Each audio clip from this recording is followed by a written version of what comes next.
يلا نقول بسم الله واللهم صل وسلم على سيدنا محمد وعلى اله واصحابه اجمعين. طبعا بدل ما الشتاء بدا يبقى هنبدا التخزين. هنعمل النهارده تخزين السلق والقلاز بطريقه سهله وبسيطه، وتقدري تعملي كميات كبيره جدا وتقعد معاكي من السنه للسنه. طريقه مضمونه 100%، مش هتاخد معاكي وقت ولا مجهود خالص. طبعا انا السلقه قطعته عشان ما اطولش عليكم الفيديو، قطعته من غير ميه خالص، نشفته بس كده بفوطه من فوط المطبخ، وبدات ان انا اقطعه مكعبات صغيره ومع عصره ليمون، وبدات ان انا احطه في اكياس في الفريزر. بالطريقه دي هيطلع معاكي زي الفل وعمره ما هيسود معاكي ولا اي حاجه خالص. طريقه السلق بقى، يلا نشوف خطواتنا ونشوف هنعمل ايه مع بعض. انا جبت هنا السلق بتاعي، غسلته حلو قوي بميه وخل وسبته منقوع فيهم شويه، وبعد كده بدات ان انا اطلعه، حطيته في فوطه من فوط المطبخ، وبعد كده هنشفه حلو قوي لغايه لما يبقاش معايا فيه ميه خالص. ده شكل السلق بتاعنا كده زي الفل ونضيف معايا وزي الفل. هبدا اجيب القطاعه بتاعتي وابدا ان انا اقطعه شرايح كده او مكعبات، يعني عشوائيه خالص. الطريقه دي هتضمنيها معاكي طول السنه، هيبقى معاكي زي الفل، مش هيغمق خالص.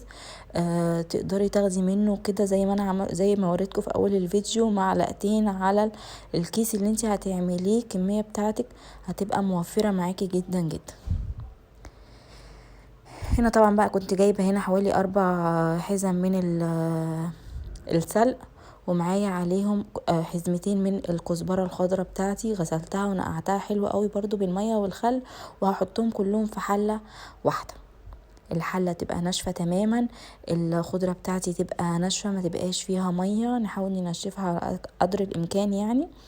وهحطهم في الحله بتاعتي كده او في طاسه كبيره. كميه السلق بتاعتي دي عملت لي برطمان حوالي نص كيلو، هيقعد معاكي مده كبيره جدا جدا. زي ما قلت لك يا دوبك مسافه ما تحطي معلقتين على حبه الثوم، وبعد كده هنطش بيهم القلقاس بتاعي، وهيبقى وجبتك زي الفل وكلها صبحه وجميله، محدش هيعرف ابدا انها متفرزه. هنا حطيت بقى خلاص كده، هبدأ ان انا اقلب الكزبرة على السلق بتاعي، وهرفعهم على نار هادية جدا لغاية لما يبدأوا يتبلوا وينزلوا كل المية اللي فيهم. الكمية بتاعتي هتقل، ما تخافوش، هتنزل كل المية اللي فيها كده بالطريقة دي. طبعا انا هنا ضفت لهم 2 أو 3 من الفصوص بتاعة الثوم، هتبقى بالنسبة لي مادة حافظة، وفي نفس الوقت هتديها نكهة حلوة جدا.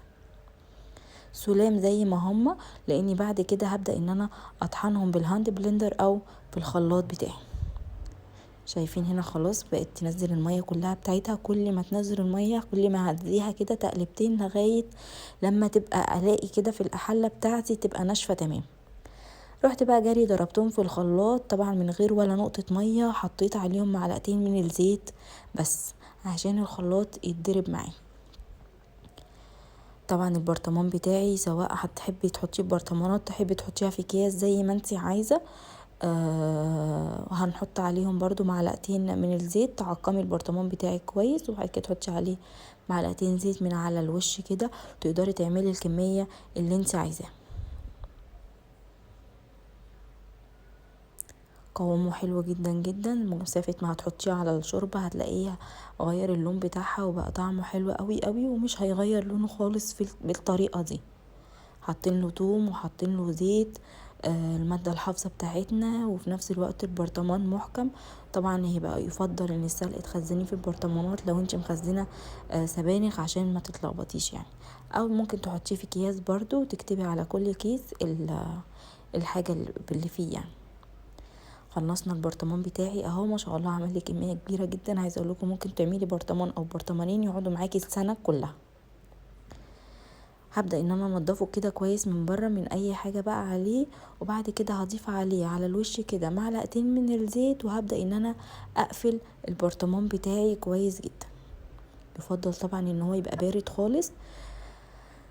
وبس كده، مفيش اسهل من كده، تقدري تعملي الكميه اللي انت عايزاها. وادي السلق القلقاس بتاعي على فكره انا كنت عاملاه بقالي فتره، شايفين ابيض زي ما هو ازاي. الليمون معايا بيفرق معايا جدا جدا ان هو ما يخلوش يسود، وفي نفس الوقت يمنع الماده اللزجه اللي فيه نهائيا.